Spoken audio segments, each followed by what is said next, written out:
bem-vindos. Temos connosco a médica dermatologista Alexandra Osório, o médico clínica geral Pedro Lopes, a médica ginecologista Bárbara Betancourt e o médico pediatra Sérgio Pinto. Muito bem-vindos. Vamos então começar. Acha que sabe tudo sobre o seu corpo e o porquê dele fazer certas coisas? Sabe, por exemplo, o porquê de certas pessoas terem muitos pelos ou ficarem inchadas depois de beberem leite? Se não sabe, vai ficar a saber hoje, mas antes disso, o prometido é devido, porque na semana passada o Dr. Pedro prometeu mostrar o que acontece ao estômago quando há azia e parece que vai cumprir, não é, Dr. Pedro? É verdade, o prometido é devido. Então, mas como é que vai mostrar isso? Vamos até ali? Vamos? Acha que eu tenho estômago para isso? Acho que sim. Então vamos lá ver. Então o que é que acontece? Trouxemos aqui, e isto é porque acho que é importante mostrarmos, Sim. Temos aqui um exemplo de um estômago, obviamente que é um estômago de animal, para podermos mostrar aquilo que acontece quando existe azia e quando existe refluxo. Sim. Quando existe azia, e todas as pessoas já tiveram azia, é normal nós termos esses sintomas e termos alguns episódios de refluxo ao longo do dia.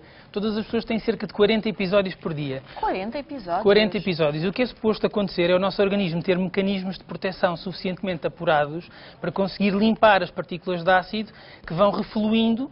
Mas esse ácido tem a ver com o que nós comemos ou naturalmente o estômago produz ácidos que andam para aqui, para cima e para baixo? O nosso estômago vai sempre produzindo ácido. Esse ácido tem picos de produção quando nós ingerimos alimentos e o que acontece é que algumas pessoas têm alguma fragilidade do esfíncter esofágico inferior.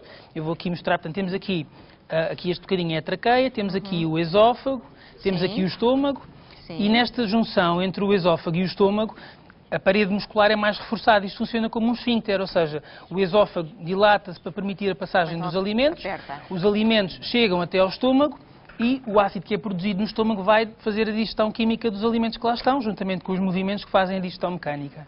Quando existe fragilidade desta zona, vai haver refluxo de pequenas quantidades de alimentos dentro do estômago para o esófago. E isso acontece normalmente quando os mecanismos de limpeza, digamos assim, não são suficientemente eficazes ou quando a pessoa tem, de facto, muitos episódios de refluxo, o que vai acontecer é que vai haver uma exposição excessiva ao ácido. Eu vou só aqui mostrar. O nosso estômago, o ácido que ele produz é um ácido clorídrico. E esse ácido clorídrico é extremamente corrosivo. Existem o ácido para digerir e alguns fatores protetores que vão, no fundo, revestir a mucosa para o proteger.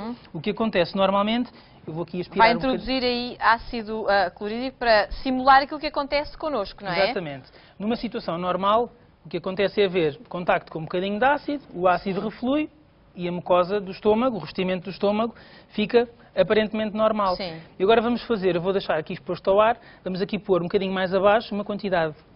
E vamos deixar... Mas não é uma grande quantidade. Não é uma grande quantidade. Sim. E vamos deixar uns minutos a atuar, porque é o que acontecerá quando as defesas do estômago não são suficientemente eficazes. Isto acontece tanto na mucosa do estômago como na mucosa do esófago. E a degradação deste revestimento é que leva depois ao aparecimento dos sintomas, nomeadamente da azia e de dor, desconforto e outros sintomas que podem surgir. E quando as pessoas têm azia ou têm esses ácidos a andar cá para cima e para baixo, é muito também esta deficiência aqui deste tal músculo que devia estar mais fechado e não está? Não existe uma válvula propriamente. Este esfíncter esofágico inferior Sim. é uma zona de espessamento muscular. Ou seja, o esófago é mais forte em músculo naquela zona.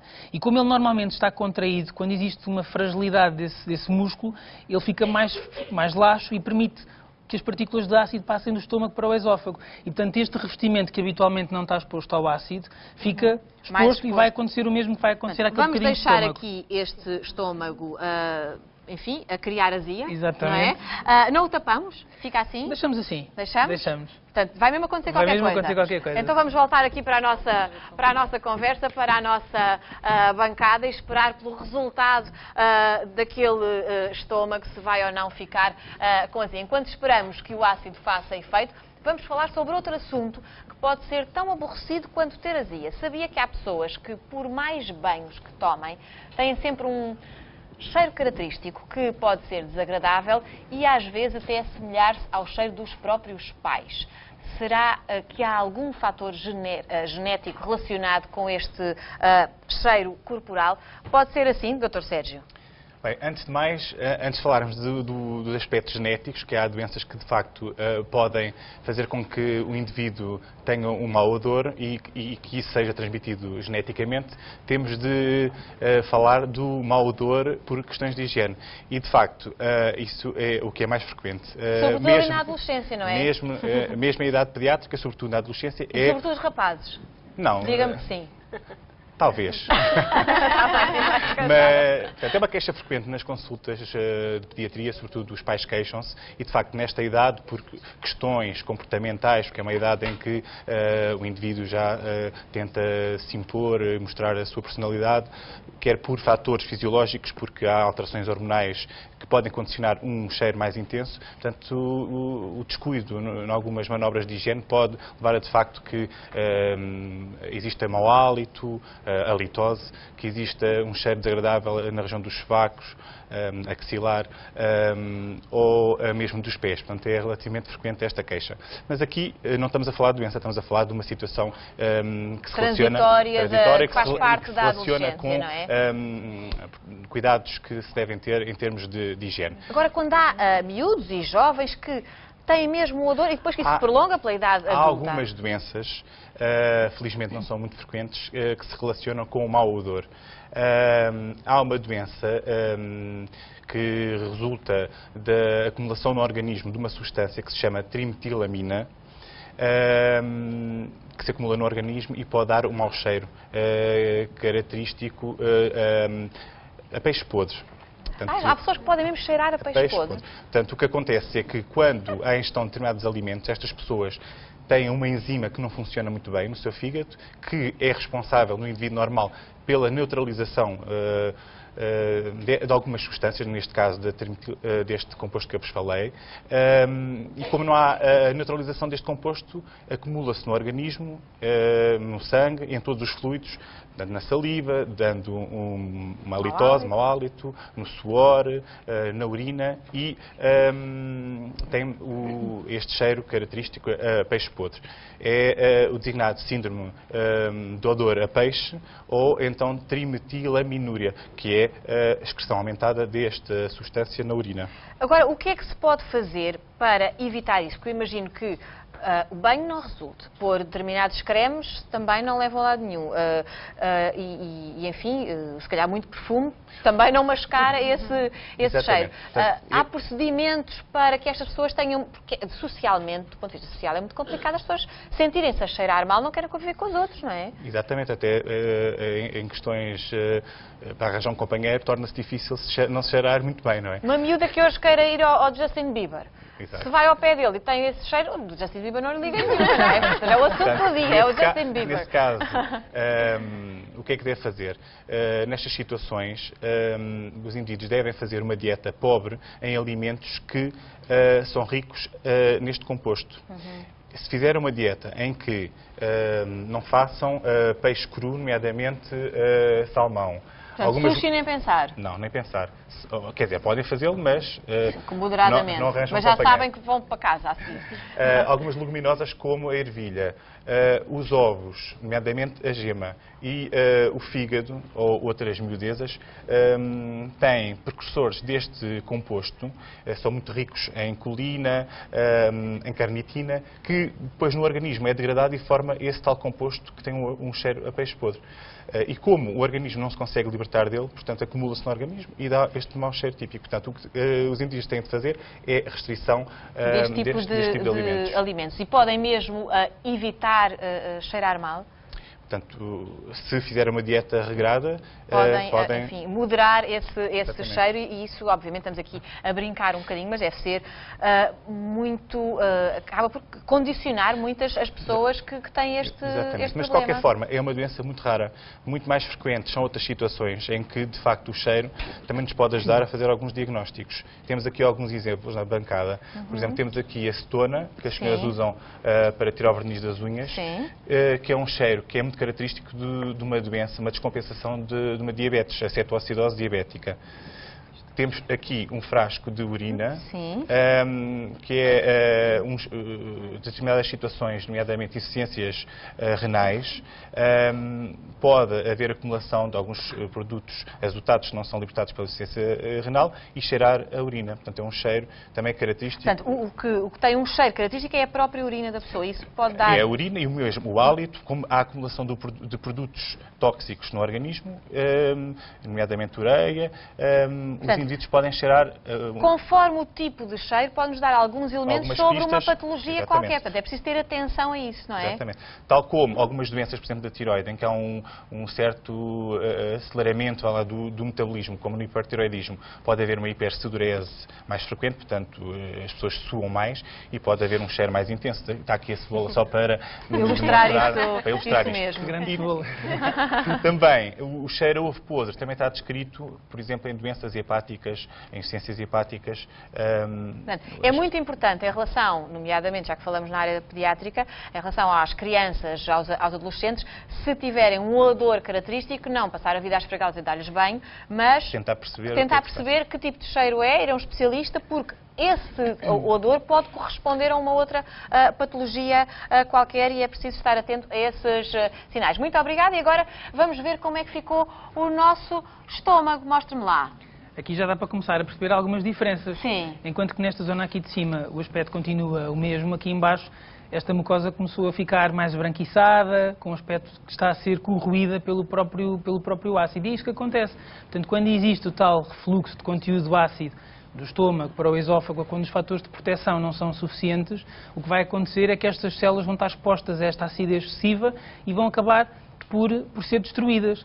E esta renovação celular que acontece depois mais acelerada para tentar compensar isto pode mesmo levar, no caso do esófago, à transformação das células desta parte terminal do esófago e ser uma situação que depois, com o passar do tempo, leva à instalação de lesões que são pré-malignas. Portanto, é muito importante que todas as pessoas que têm refluxo, que têm azia ou que têm outros sintomas, porque o refluxo e a azia não são apenas os sintomas mais comuns, existem outros que as pessoas nem pensam que estão associadas ao refluxo da acidez do estômago. Como por exemplo a rouquidão, não é? Porque há pessoas que ficam roucas só porque a acidez acaba por prejudicar aqui as nossas cordas vocais, digo eu. A rouquidão, a tosse persistente, crónica, aquela sensação de pigarrear, que a pessoa tem que estar sempre a aclarar a voz antes de começar a falar, uma asma difícil de controlar, que muitas vezes a maioria das pessoas aqui no público se calhar não tinha noção disso, uma renite que é difícil também de controlar, uma dor torácica que às vezes as pessoas pensam que é de causa cardíaca e que não tem nada a ver com isso, são tudo situações que são tais sintomas extraesofágicos, portanto fora daquilo que é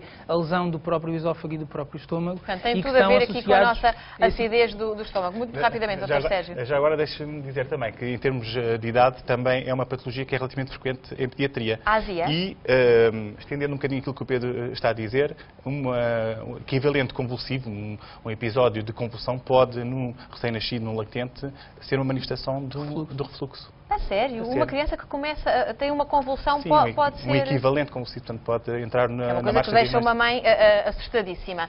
Ora, uma das coisas também, enfim, não deixa assustadas, mas que é aborrecida e as mulheres não gostam, são os pelos. Algumas tentam de tudo para se verem livres deles, mas por vezes é uma missão quase impossível. Doutora Alexandra, convido a vir comigo para falar um bocadinho sobre este problema que afeta tantas mulheres, não é? E que nos torna escravas às vezes das depilações, mas nós não gostamos, mas há quem sofra muito com esta questão dos pelos, que sofra do ponto de vista psicológico, não é? Sofre imenso, sim. Porque há pessoas que têm, sobretudo as mulheres, têm pelos onde só os homens é que devem ter. Exato. Quer dizer, o excesso de pelo muitas vezes tem uma história genética, não é? Uma história familiar que já a mãe sabe e ajuda a filha a melhorar um bocadinho aquele estado. Mas muitas vezes há o chamado hirsutismo. O hirsutismo é uma distribuição, é um excesso de pelo na zona onde os homens têm, portanto com um padrão masculino. E nós chamamos isso hirsutismo.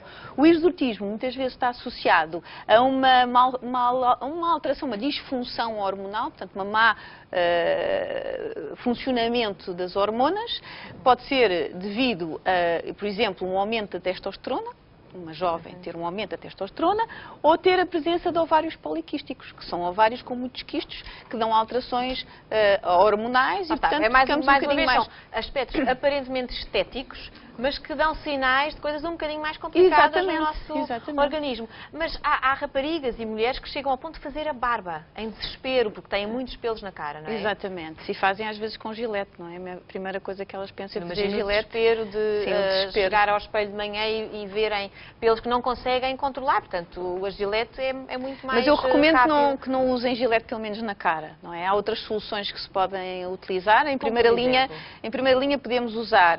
Agora há uma nova técnica com o fio, não é? Com a linha. Uma técnica indiana, não é? E usam uma técnica super especial que eu não sei fazer. Nós estamos aqui a ver umas imagens em que isto arranca o pelo pela raiz. Arranca. Bem feito, arranca pela raiz, sim. Como se fosse a cera. E há coisas artísticas, quer dizer, fazer a sobrancelha e arrancar com o fio é fantástico. Não é? Não, eu fico às vezes nos centros comerciais a tentar perceber como é que isto se faz, porque não conseguia perceber se arrancava mesmo. Ele fica um bocadinho enrolado e eles arrancam. Enrola-se um bocadinho e devagarinho há um movimento. Mas há outras técnicas para fugir a este objeto. Há a cera depilatória, não é? Sim, tem que que ter atenção. Agressiva. É menos agressiva, mas tem que se ter atenção relativamente à cara, e não usar tanto tempo. Temos o creme, portanto a cera, o creme depilatório, que são soluções da primeira linha. E temos aqui um creme esfoliante que não serve para tirar pelos, mas que ajuda a que eles não fiquem encravados, não é? Exatamente. Deve-se usar no banho, por exemplo, um creme esfoliante, uma semana antes de fazer a depilação e nas semanas a seguir até aparecer o pelo. Uma outra solução que eu queria referir, mais definitiva, para tratar o excesso de pelo, pode ser a eletrólise. A eletrólise destrói o pelo, mas é uma técnica, sim, é uma técnica um bocadinho mais, é agressiva e não tão controlada e, portanto, pode deixar uma cicatriz naquela zona que é difícil depois de tratar. As pessoas, agora, enfim, há muitas clínicas de depilação laser, exatamente, que é o nome mais vulgar. Quem tem pelos no rosto, as mulheres, ou no peito, recorrer a essa técnica? Não é agressiva por ser usada, por exemplo, no rosto? Não, é excelente, é definitiva. Enquanto que a eletrólise é preciso muitas sessões e pode deixar cicatriz, o laser, quando é mesmo laser, não é luz pulsada, laser, destrói o pelo definitivamente em 7 a 10 sessões. E é super fácil de se fazer. Progressivamente o pelo vai desaparecendo e pronto, é uma depilação definitiva. Da sua opinião, como dermatologista, é segura esta técnica? Quando é bem feito, com uma boa técnica e uma boa máquina. Quem tem este problema de excesso de testosterona ou os ovários poliquísticos, enfim, que fazem esta abundância de pelos em sítios onde não é suposto, é um problema que vai durar a vida toda, que pode ser controlado?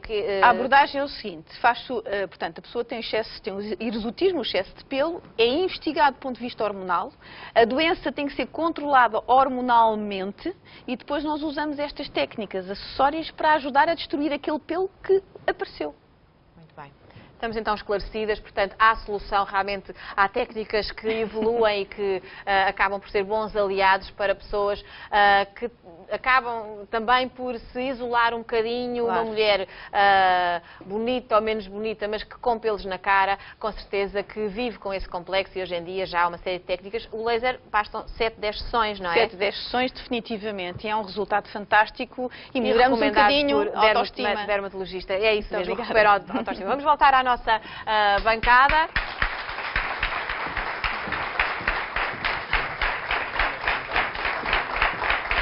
Provavelmente está neste momento, se tiver esse problema, a pensar, pois, mas isso é muito caro. Pois nós também temos aqui a solução para isso mesmo. Basta que ligue para o 760 20 60 20. Temos 1000 euros que são garantidos e os 18.500 acumulados no nosso jackpot. Resolvem com certeza muitos problemas. É certo que o dinheiro não traz felicidade, mas nos dias que correm ajuda muito. 760 20 60 20 é o nosso cartão de sonho.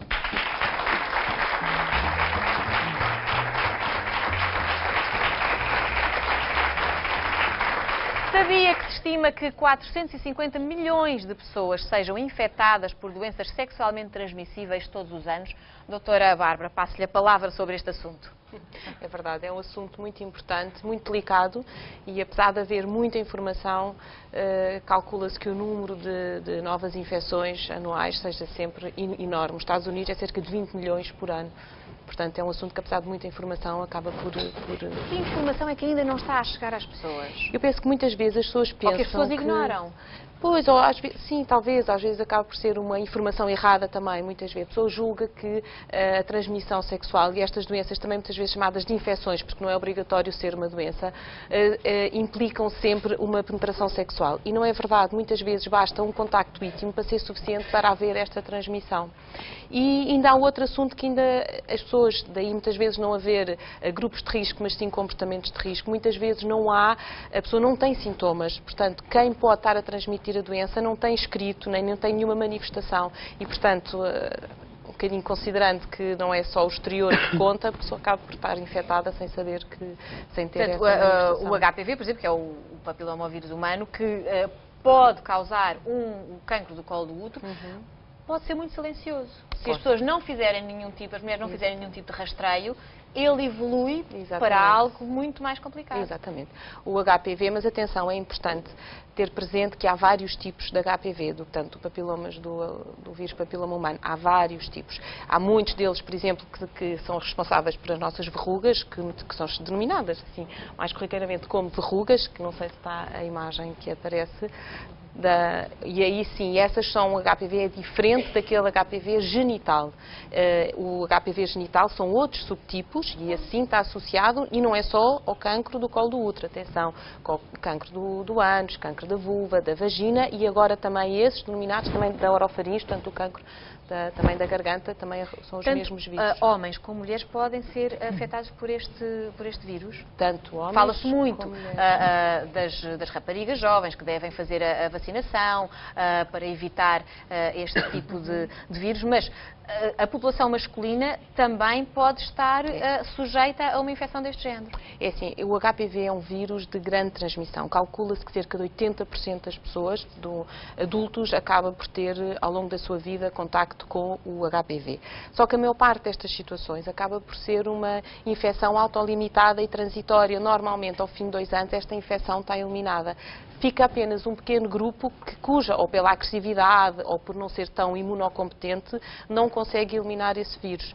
E, portanto, o que, graças a Deus, existe, e nomeadamente no cancro do colo do útero, é que existe maneira de rastreá-lo. E através não só da dita citologia, e, portanto, o rastreio feito pelo teste de Papa Nicolau, também mais comumente devem fazer anualmente. Assim, exatamente.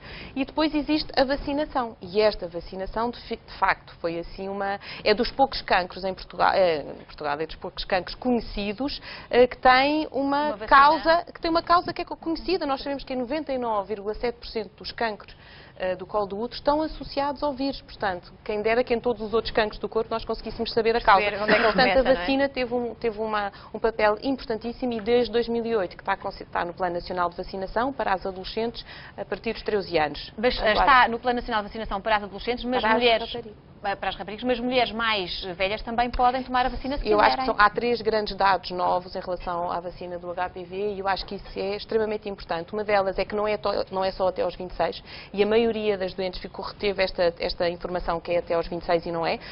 Foi dita até aos 45 e agora já é considerado sem limite. Provavelmente as novas guidelines já vão dizer que não tem limite.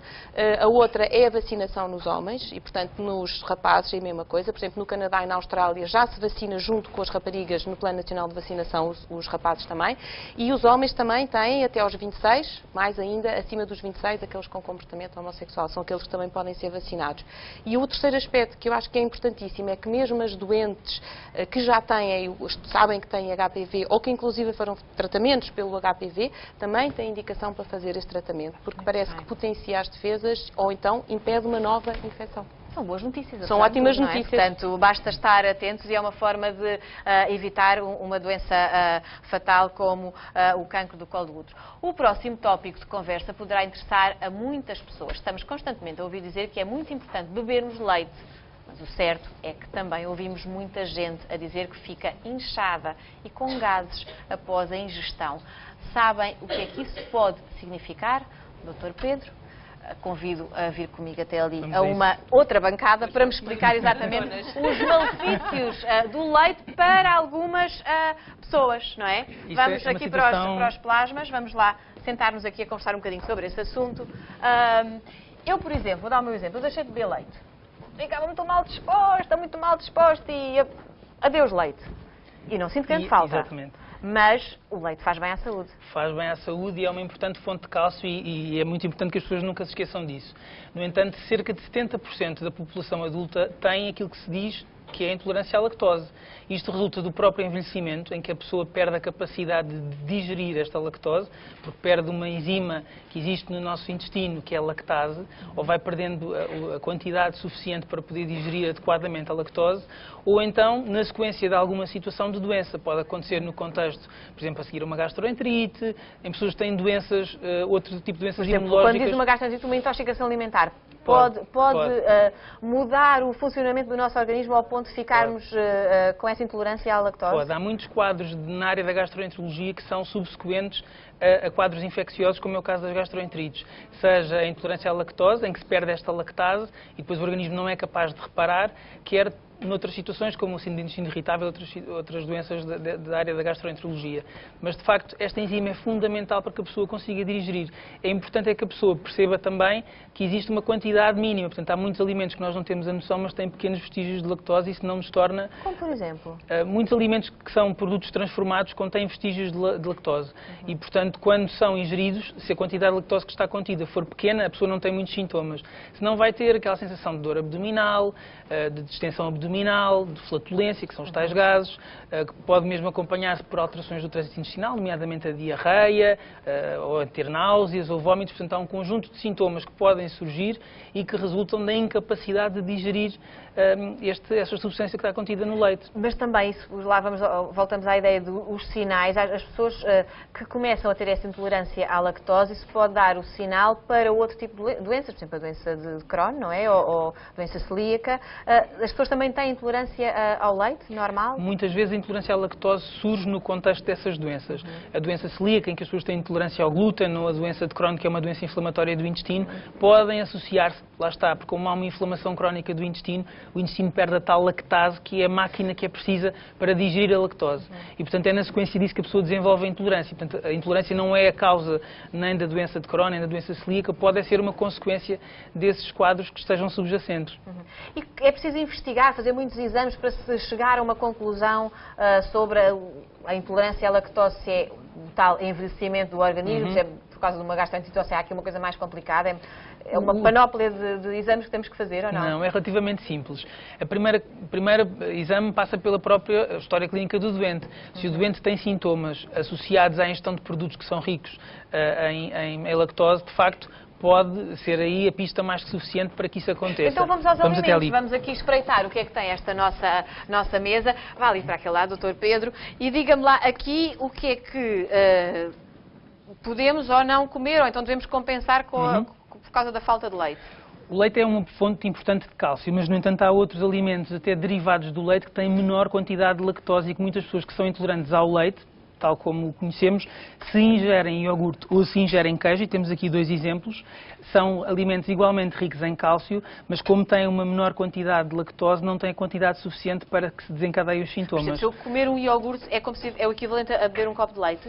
Não, em termos de correspondência... Em termos de cálcio? Não, em termos de correspondência não é igual, mas, no entanto, juntando aos derivados diretos do leite, um conjunto de outros alimentos que temos aqui que são fontes importantes de cálcio, e temos aqui vários.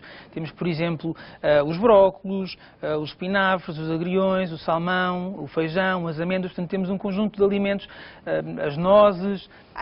Estes frutos secos também têm muito... Isto é o quê? São sementes de sésamo, sésamo, não é? São sementes de sésamo. Isto são tudo fontes de cálcio alternativas que podem ser incluídas na dieta e, desta forma, complementar, no caso de haver uma intolerância à lactose, a não ingestão de leite na quantidade diária que é recomendada. E temos aqui, em relação ao cálcio, a quantidade que, sobretudo as mulheres, devem ingerir ao longo da vida, e isto vai aumentando, não é? Exatamente. Portanto, numa idade fértil... É cerca de 1 grama por dia, portanto 1000 miligramas, nas grávidas do terceiro trimestre 1200 miligramas e nas mulheres pós-menopáusicas, portanto após a menopausa, 1300 miligramas. Portanto, isto corresponde, estas doses diárias recomendadas, aos 4 copos de leite que aqui temos em cima da mesa. E, portanto, não sendo possível, por uma questão de intolerância à lactose, e porque os sintomas depois, de facto, prejudicam muito a qualidade de vida, fazer a ingestão diária destes 4 copos de leite, enriquecendo a dieta com este conjunto de alimentos muito diversificado, e não esquecer que para haver uma adequada fixação de cálcio no osso é preciso também haver vitamina D, e, portanto, a vitamina D é sintetizada pelo nosso organismo pela exposição ao sol, pelo exercício, mas também há outras fontes, nomeadamente... Este ano o inverno tirou-nos a vitamina D. Não é o sol da praia, é o sol, a luz solar. A luz solar, não tivemos quase, é só chuva, este ano quase não houve vitamina D. Portanto, esperemos compensar no verão. Agora, temos aqui uma série de alimentos. O que é que poderia ser uma refeição, do ponto de vista do aporte de cálcio, interessante para... Vamos fazer aqui uma salada, Vamos fazer uma salada, por exemplo, com o que temos aqui em cima da mesa, podíamos utilizar, por exemplo, esta base que tem rúcula e agrião, que é uma fonte importante de cálcio. Sim. Depois podíamos juntar aqui, por exemplo, estas amêndoas, e temos aqui cerca de 12 amêndoas. Sim. Podemos juntar também algumas nozes, que são outra fonte importante de cálcio. Estes figos são figos secos, porque não estamos em época de figos maduros, mas o ideal seria serem figos naturais, portanto não serem figos secos como aqui temos. Mas poderia ser também utilizados estes figos secos. Juntamos a isto a tomate, e aqui temos um tomate partido em pequenas porções, é só juntar. Aqui, e podemos, por exemplo, fazer um molho de iogurte. Podemos fazer um molho de iogurte, se de facto a questão da tolerância permitir, e juntar estas fatias de salmão para de facto compor esta salada, e muitas vezes, sem perder muito tempo e podendo fazer uma refeição rápida de preparar e agradável, complementar os tais 4 copos de leite que uma pessoa intolerante à lactose provavelmente não vai conseguir digerir. E quando nós agora nas prateleiras de supermercados vemos leite sem lactose, podemos confiar que não tem lactose, que podemos beber esse leite à vontade? Esse leite a pessoa tem sempre que experimentar, ou seja, a tolerância a esses produtos é sempre dependente de pessoa para pessoa. Eu tenho muitos doentes que mesmo com esses produtos não conseguem tolerar bem, mas de facto a maioria desses produtos são isentos de lactose ou têm a lactose já parcialmente digerida, portanto não se vai colocar a questão da intolerância. É muito importante que as pessoas percebam aquilo que lhes provoca o agravamento dos sintomas e retirem esses produtos da dieta. Há inclusivamente medicamentos que podem ser utilizados, que são enzimas que vão suplementar a ausência da lactase, a tal enzima para digerir a lactose, ou mesmo, e há muitos estudos que provam isso hoje em dia, a utilização de probióticos, que existem alguns iogurtes enriquecidos com probióticos, mas existem mesmo produtos de venda na farmácia que são bactérias, micro-organismos que vão complementar esta intolerância do organismo e permitir uma adequada... A oferta é variada. Existe uma oferta para muito variada. Para quem gostar de beber lácteos, portanto temos uma oferta Exatamente. variada. Dr. Pedro, muito obrigada. Vamos voltar aqui à bancada.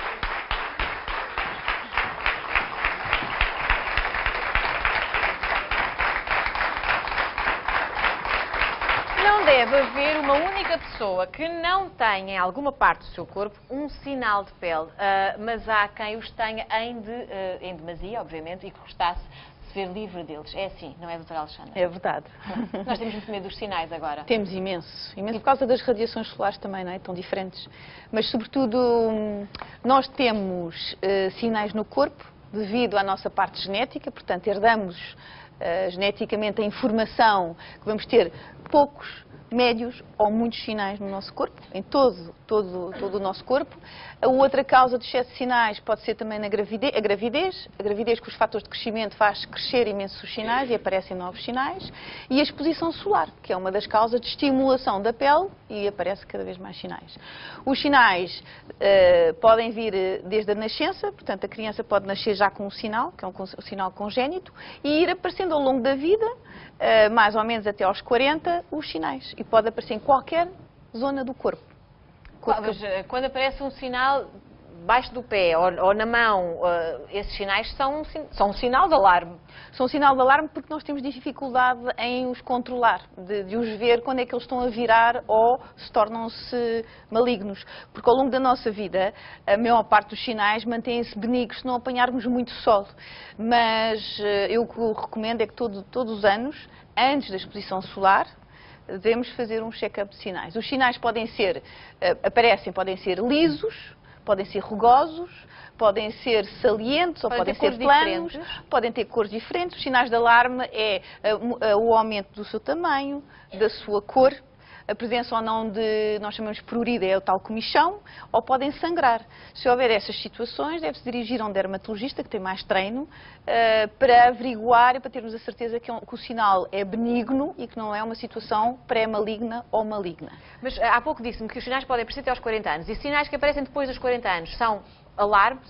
Eles vão aparecendo, não é? Só que a exposição solar até aos 40 é enorme. Nós temos como se fosse um chip debaixo da pele que diz gasta-se a memória toda da pele e a certa altura os sinais podem virar. É só por causa disso. E os sinais que devemos ter mais cuidado e estar mais atentos são aqueles que escurecem?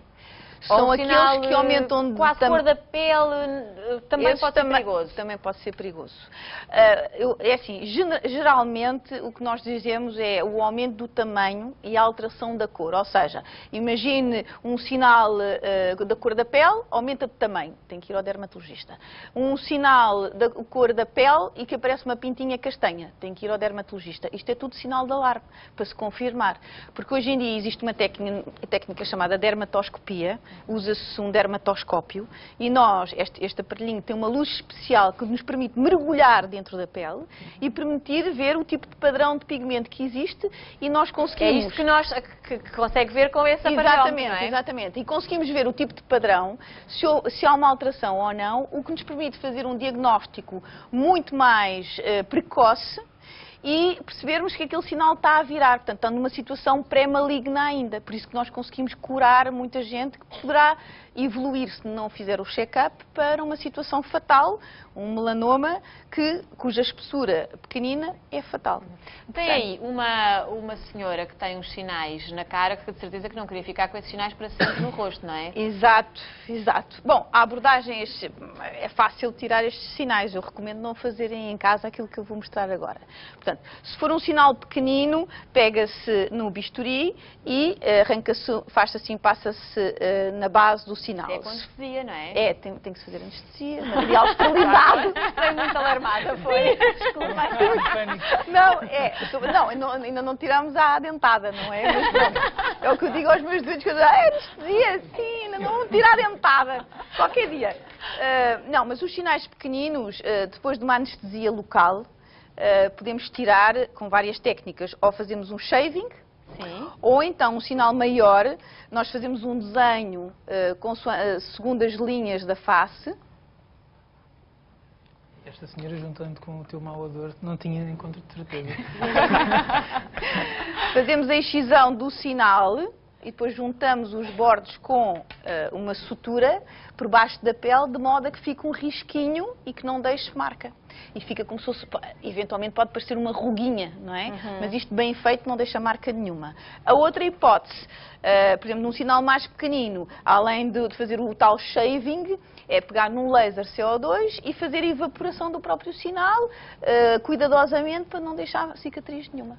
Porque, obviamente, no rosto as pessoas ficam mais preocupadas, claro, se ficam com cicatrizes ou não. E o rosto, lá está, é também a zona do nosso corpo que está mais exposta ao sol. Tem que se evitar a exposição solar a seguir a uma cirurgia destas, pelo menos um mês, 2 meses. Quem queira ou necessite fazer uma cirurgia destas, é agora. Sim, ou antes do Natal ou agora no máximo, não é? No máximo, sim. Porque depois a exposição solar, mesmo no dia-a-dia nas cidades, pode ser nociva para o rosto. Ora, muito obrigada aos nossos doutores.